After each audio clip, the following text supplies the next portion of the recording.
മഴ പെയ്യുന്ന ഒരു രാത്രിയിൽ തിരുവനന്തപുരം നഗരത്തിലെ ഒരു വിജനമായ തെരുവിൽ ഞാൻ നടക്കുകയായിരുന്നു. സമയം അർദ്ധരാത്രി കഴിഞ്ഞിരുന്നു. ഇവിടെയും ആളനക്കമില്ലായിരുന്നു. വഴിവിളക്കുകൾ മങ്ങിയ വെളിച്ചം മാത്രം നൽകി. പെട്ടെന്ന് ഒരു നേരിയ കരച്ചിൽ കേട്ടു. ഞാൻ നിന്നു, ശ്രദ്ധിച്ചു. കരച്ചിൽ വീണ്ടും കേട്ടു. ഇത്തവണ കുറച്ചുകൂടി വ്യക്തമായി. ഒരു കുഞ്ഞിന്റെ കരച്ചിൽ പോലെ. ഞാൻ ശബ്ദം കേട്ട ദിശയിലേക്ക് നടന്നു. ഒരു പഴയ പൂട്ടിയിട്ട വീടിന്റെ അടുത്താണ് കരച്ചിൽ കേട്ടത്. വീടിന്റെ ജനലുകൾ പൊട്ടിയിരുന്നു. വാതിൽ തുരുമ്പെടുത്ത് അടഞ്ഞുകിടക്കുകയായിരുന്നു. ഞാൻ ഗേറ്റ് തുറന്ന് അകത്തേക്ക് നോക്കി. ഞാൻ പതുക്കെ മുൻപോട്ട് നടന്നു.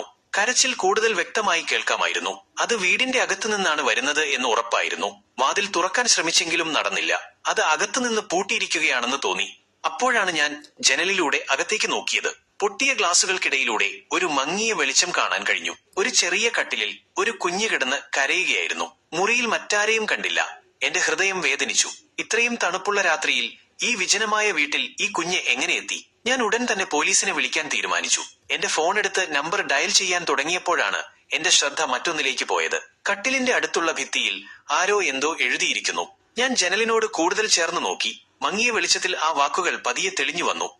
അവളെ തിരിച്ചു വേണം. ആ വാക്കുകൾ എന്റെ മനസ്സിൽ ഒരു തണുപ്പ് പോലെ പടർന്നു. ആരാണ് ഇത് എഴുതിയത്? ആരെയാണ് അവർക്ക് തിരികെ വേണ്ടത്? ഈ കുഞ്ഞുമായി ഇതിനെന്തെങ്കിലും ബന്ധമുണ്ടോ? ഞാൻ കൂടുതൽ ഭയന്നു. പെട്ടെന്ന് ശക്തമായ ഒരു കാറ്റ് വീശി. ജനലുകൾ ശക്തമായി അടഞ്ഞു. കുഞ്ഞിന്റെ കരച്ചിൽ ഉച്ചത്തിലായി. ഞാൻ വേഗം പോലീസിനെ വിളിച്ചു. ആ രാത്രി അവിടെ എന്താണ് സംഭവിച്ചത് എന്ന് ഇപ്പോഴും ഒരു രഹസ്യമായി അവശേഷിക്കുന്നു. ആ കുഞ്ഞിനെ പിന്നീട് എന്ത് സംഭവിച്ചു എന്നും എനിക്കറിയില്ല. പക്ഷേ ആ വിജനമായ തെരുവിലെ ആ രാത്രി ഞാൻ ഒരിക്കലും